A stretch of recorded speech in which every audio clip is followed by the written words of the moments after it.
Welcome to the last video of this 5-video series on understanding risk in mutual funds.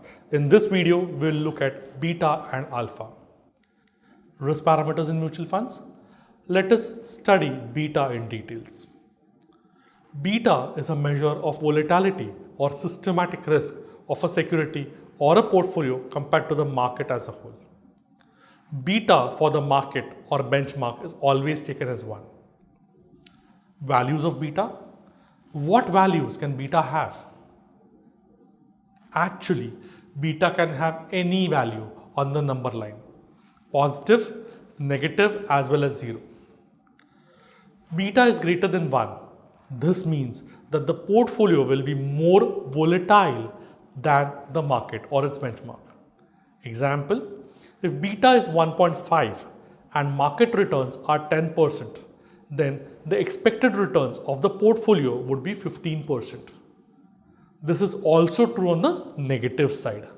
Means that if the market returns are minus 10%, then the expected returns of the portfolio would be minus 15%.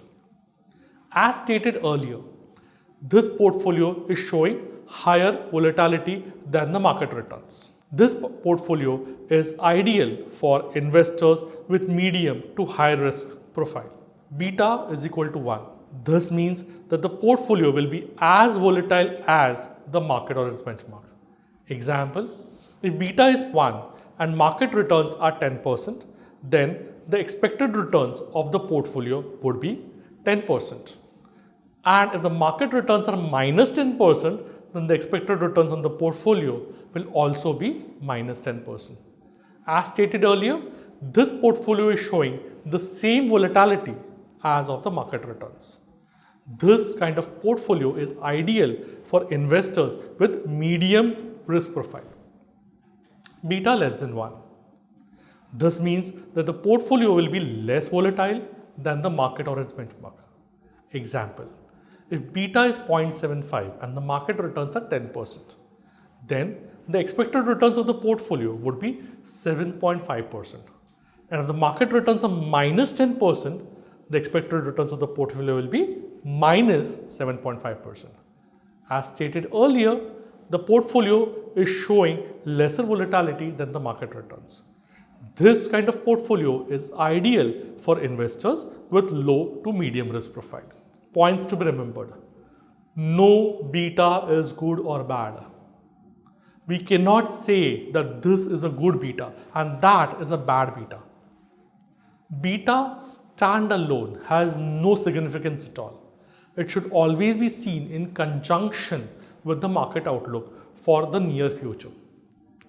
If the investor's expectation about the market in the near future is bullish, then he or she should invest in schemes with beta greater than 1. If the investor's expectation of the market in the near future is bearish, then he or she should invest in schemes with beta less than 1.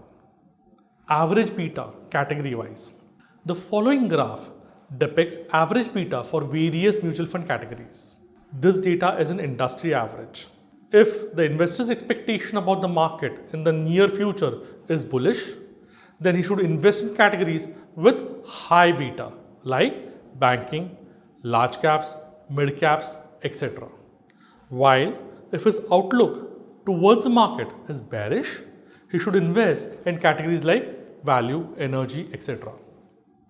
Beta versus 3-year CAGR for equity large cap schemes. The following graph depicts average beta for various schemes under the large cap category. This graph and data is only for illustration purpose. The schemes are arranged in descending order of their performance and are labeled as S1, S2, S3 respectively. Schemes S7, S8, S9 and S10 have beta as 1. Hence, their expected returns will be similar to the expected returns of the benchmark. Whereas schemes S1, S2, S3 have beta less than 1. Hence, their expected volatility will be much lower as compared to the benchmark index. High beta mutual fund returns. This graph is a typical example of high beta mutual fund scheme against its benchmark. As you can see, the mutual fund scheme is showing high volatility as compared to its benchmark. Also, in bullish markets, the returns generated are much higher than the benchmark, while in the bearish market, the losses are higher than the benchmark. High beta funds are not for everyone and also not for every market situation. Risk parameters in MF. Let us now take a look at the final risk parameter of our discussion for the day, and that is alpha. Alpha measures the difference between the fund's actual returns and its expected performance given its level of risk as measured by beta. Positive alpha indicates that the fund has performed better than expectations. An alpha of +1 indicates that the fund has outperformed its benchmark by 1%. A negative alpha indicates that the fund has underperformed as compared to its expectation. Alpha is equal to -1 indicates that the fund has underperformed its benchmark by 1%. Alpha is equal to 0 indicates fund is perfectly tracking its benchmark. Measure of fund manager's performance. If no alpha, then what? Can there be a situation where no alpha or negligible alpha is generated? Yes, that's possible.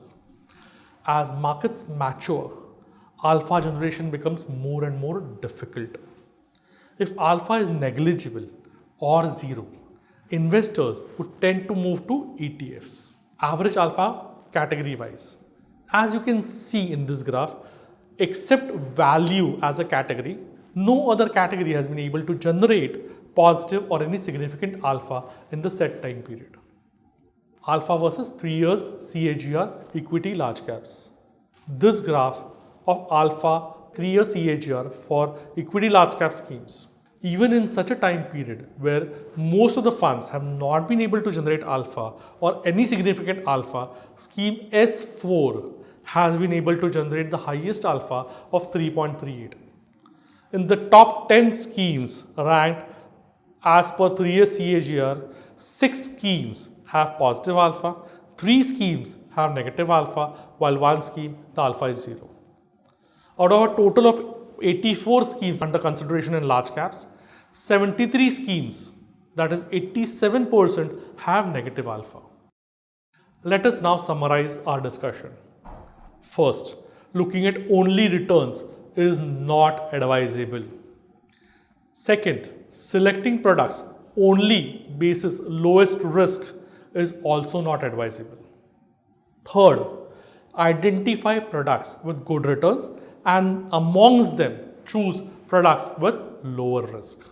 Fourth, evaluate multiple risk parameters and assign suitable weightage to each.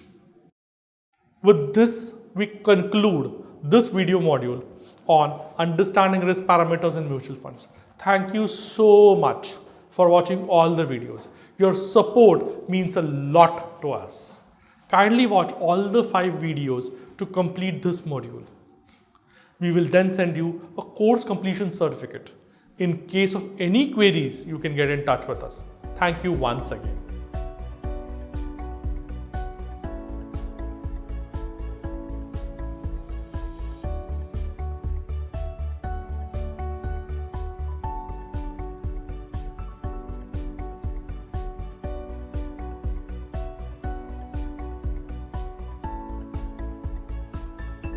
Mutual fund investments are subject to market risks. Read all scheme related documents carefully.